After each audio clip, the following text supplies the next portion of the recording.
Comment gagner confiance grâce à la dépolarisation? C'est ce que nous allons voir aujourd'hui.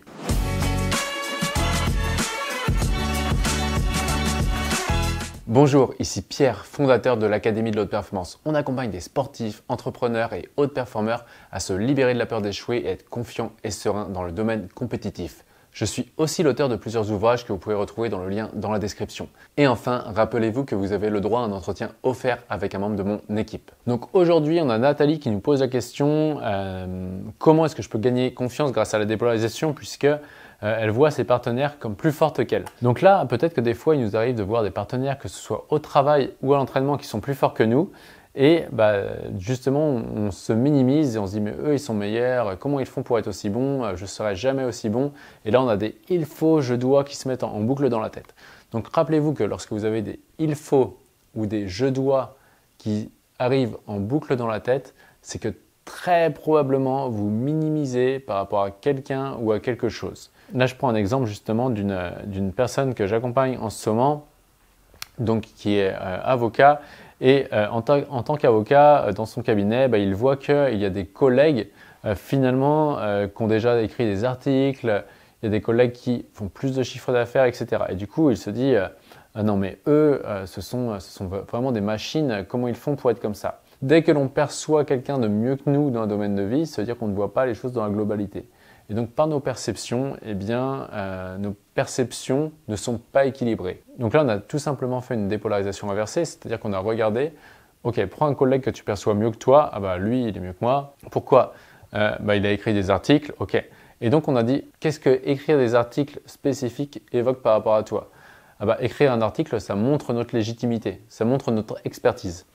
Ok, on a regardé sous quelle forme il démontrait aujourd'hui son expertise et finalement on a vu que lui avait passé une maîtrise supplémentaire, justement une année supplémentaire après le master à étudier un sujet spécifique, que ses collègues ne l'avaient pas fait et qu'en plus de ça, ce qui était drôle, c'était que ses collègues n'avaient pas forcément écrit les articles, mais c'était des collaborateurs qui les avaient écrits et eux avaient simplement signé. Et en fait, en voyant ça, il se dit « Waouh, mais en fait, oui, c'est ok, c'est pas ma priorité ». Et du coup, vu que je suis plus jeune, c'est normal également que finalement, je n'ai pas encore écrit les articles parce que ce n'était pas ma priorité jusqu'ici et que je développe un peu moins de chiffre d'affaires parce que ça non plus, c'était pas… il me faut du chemin avant d'en être là et eux, quand ils avaient mon âge, ils ne généraient pas encore le même chiffre d'affaires. Donc ça, c'est le premier point. La dépolarisation inversée, on l'avait également eu avec un athlète pendant les Jeux Olympiques qui percevait des concurrents plus déterminés que lui. Et du coup, il perdait confiance parce qu'il se disait « Ah mais eux, ils sont plus déterminés, il faut que je sois plus déterminé, etc. » Et donc, on avait vu, ok, sous quelle forme, toi aussi, tu as cette détermination. Et du coup, il avait vu que sous d'autres formes, la détermination était présente chez lui. Et en fait, en faisant ça, il a vu que parfois, ses adversaires étaient en train de s'exagérer et du coup, qu'ils étaient en train de surjouer la détermination pour faire de l'intox. Et donc, en voyant ça, directement, il a pu reprendre confiance en lui parce qu'il a vu que finalement, la détermination était présente sous sa forme et que c'était plutôt sain et plutôt juste et que des fois, ça le faisait gagner sous cette forme-là. Donc, pour gagner confiance avec la dépolarisation, c'est tout simplement, on va utiliser la dépolarisation inversée pour voir que tout ce que l'on admire chez les autres, on l'a chez nous sous notre forme à nous. Et ça, aujourd'hui, après plus de 1000 personnes qui ont été accompagnées, ça loupe jamais. En fait, sur tous les traits de caractère, on peut le voir.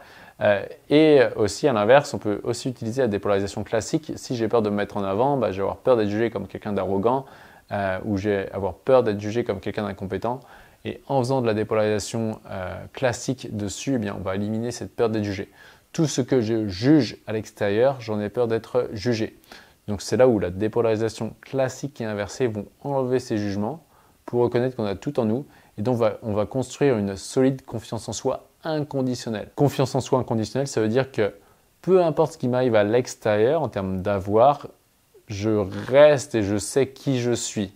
Et je n'ai pas besoin de preuves à l'extérieur pour savoir qui je suis. Et ce n'est pas parce que j'ai loupé un examen, ce n'est pas parce que j'ai loupé un contrat, ce n'est pas parce que j'ai loupé une compétition que cela touche à qui je suis et à ma valeur. Et paradoxalement, une fois que la confiance en soi inconditionnelle est construite, c'est important aussi, vu qu'on est dans un monde matériel, de voir que la confiance en soi peut être aussi conditionnelle. C'est-à-dire que si on se dit qu'on est excellent par rapport à un domaine de vie, mais que pendant un an d'affilée, on n'arrive pas à avoir les résultats et on fait que échec sur échec sur échec, même si l'échec n'est qu'une perception, eh bien forcément, on risque d'augmenter les probabilités d'avoir une confiance en soi qui diminue. Comment gagner confiance en soi? C'est vraiment de faire des dépolarisations classiques et des dépolarisations inversées sur toutes les personnes que l'on juge soit en bien, soit en moins bien, pour pouvoir se réapproprier tous les traits de caractère afin de construire une confiance en soi qui est inconditionnelle. Et ensuite de ça, passer à l'action, faire des choses qui nous inspirent et de noter au fur et à mesure notre progression pour pouvoir voir dans le monde matériel que on est en train de réussir et avancer vers nos rêves et nos visions et faire des choses que l'on n'osait pas faire petit à petit. Et en parlant comme ça me permet d'avoir un deuxième exemple lors du séminaire Tilt, le dernier séminaire Tilt qu'on avait fait. Il y a une personne à qui fait une dépolarisation et juste après, parce qu'il parlait avec une coach de mon équipe, moi j'ai voulu les chambrer, du coup je lui passe le micro, je dis bon puisque tu es le dernier, vas-y parle, et je lui tends le micro et il me regarde et il prend le micro et il se met à raconter son expérience devant 70 personnes au séminaire Tilt, et là je vois les larmes aux yeux et là j'ai une petite pensée qui vient en mode j'ai peut-être fait une boulette à lui envoyer le micro, et finalement juste après à la pause on va se parler et je lui dis ok ça a été, j'ai vu que tu avais les larmes aux yeux après, il fait non en fait c'est dingue parce que je venais de faire une dépolarisation sur la peur de parler en public et au moment où je la fais, au moment où je la finis, j'échange avec justement la coach en question là-dessus et toi tu me tends le micro et je me retrouve à parler devant 70 personnes à la fois, et du coup c'était intéressant de voir qu'en quelques minutes il avait fait la confiance en soi inconditionnelle qui était de plus juger par rapport à ses prises de parole en public, et en même temps d'avoir une confiance en soi conditionnelle puisqu'il avait réussi une prise de parole en public dans la foulée. Et donc là, derrière, il a fait un gros pas en avant et ça qui va l'aider vraiment à prendre encore plus confiance en lui pour la suite. Donc pour conclure cette vidéo, c'est simplement comment gagner confiance en soi avec la dépolarisation. La dépolarisation, c'est la pratiquer, faire des polarisations classiques, des polarisations inversées et ensuite passer à l'action dans ce qui nous inspire pour pouvoir voir que finalement on peut très vite gagner confiance en soi. Et voici pour cet épisode. Si vous avez aimé, pensez au like qui fait toujours plaisir. Pensez également à mettre des étoiles selon la plateforme sur laquelle vous êtes. Et enfin, pour ceux qui veulent aller beaucoup plus vite, beaucoup plus loin, pensez à réserver un entretien offert avec un membre de mon équipe. Et enfin, rappelez-vous, l'important n'est pas ce que vous faites mais qui vous devenez. Ciao!